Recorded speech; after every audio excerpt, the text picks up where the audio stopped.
Namaste.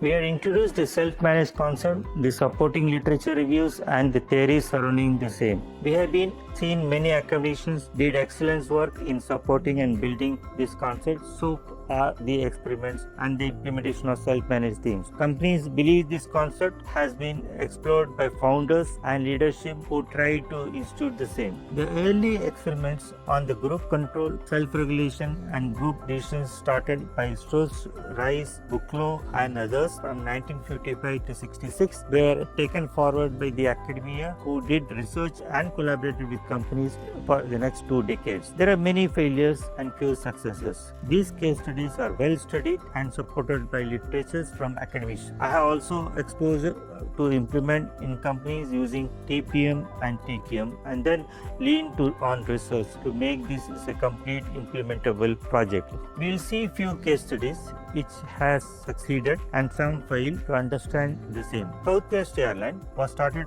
by Herb Kelleher with the people first as an approach. The airline industry is complex, dynamic, and very difficult to manage financially. These needs closely controlled operation can only give results. Southwest Airlines has shown profitability for 32 years. It is also clear that it is not easy to replicate. The continued intent and key to perseverance for people carrying one and all is the driver. The success mantra are leadership, culture, strategy, and coordination. They also ensure that fun at work, flexibility to employees to delight the customers, breaking the company protocol, however, always focused on performance by using shared goals and tightening the targets regularly. Respecting others and curiosities are some individual characteristics everyone should possess in Southwest Airlines. Some basic mantra is financial stability and liquidity is key. Profit is more important than running after market share. Focus on low cost fare and great customer service. People with right attitude were hired and then given flexible guidelines free to break for customer interest. Leadership principles, well-being of others, rejoice on your people, accomplishments, praise and recognize all the times and be humble. Finally, culture is the most powerful competitive advantage. The Southwest Airlines model of autonomy is based on 10 commandments.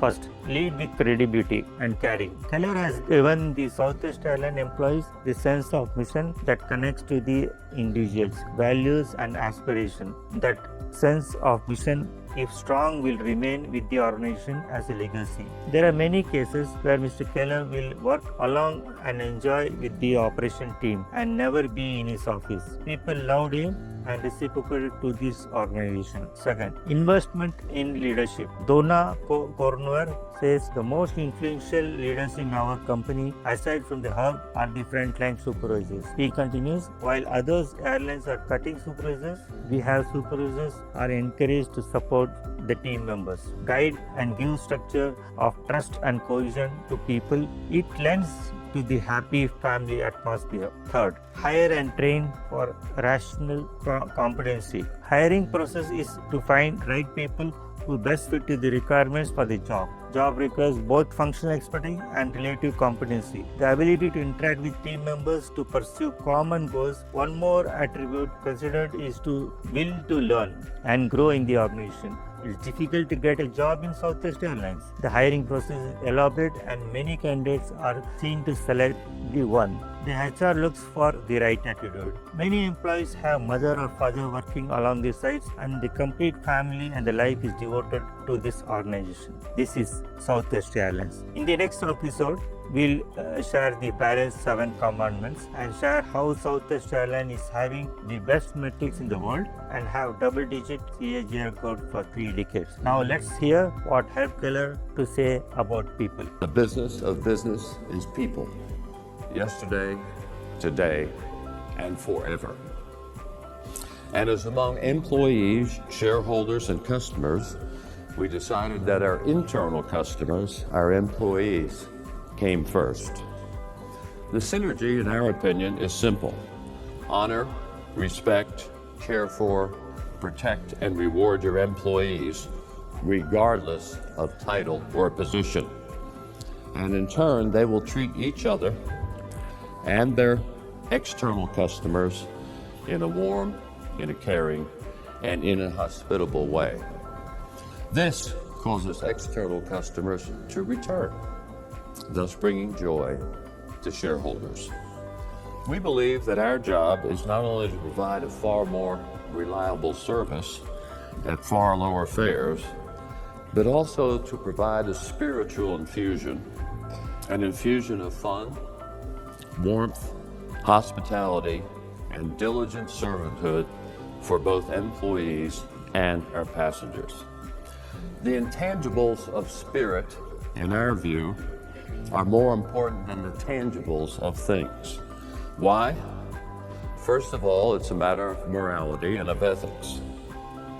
But secondly, from a purely business standpoint, the tangibles can always be purchased.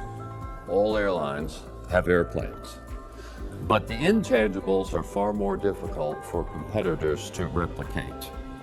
And unless a company's paying peonage compensation, psychic satisfaction is what employees and even external customers are primarily seeking.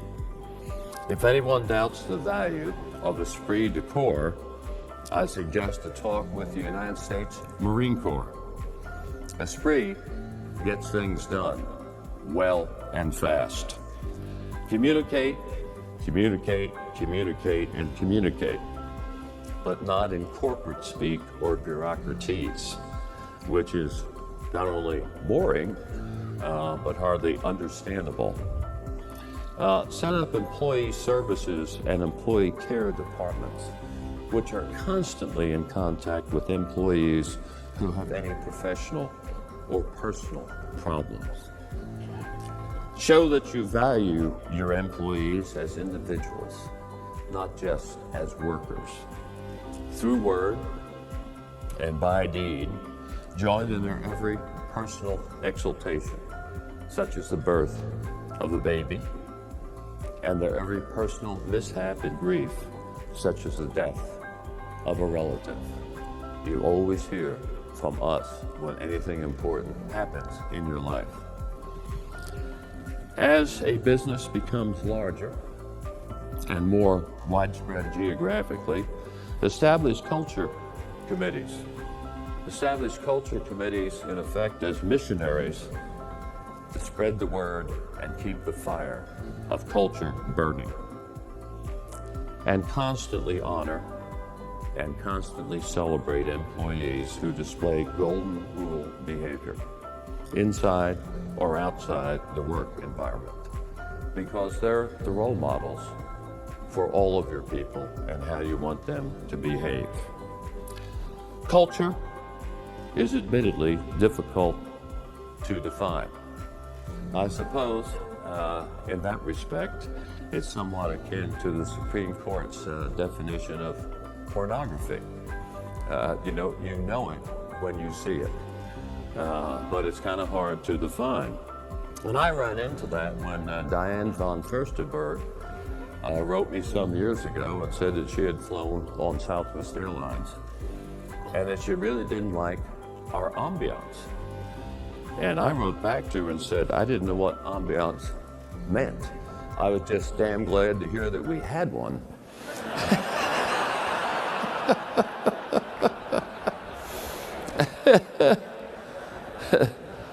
But even though it's definitionally elusive, that does not diminish the significance and the power of culture. And former Governor Earl Long of Louisiana brought that home very forcibly to me.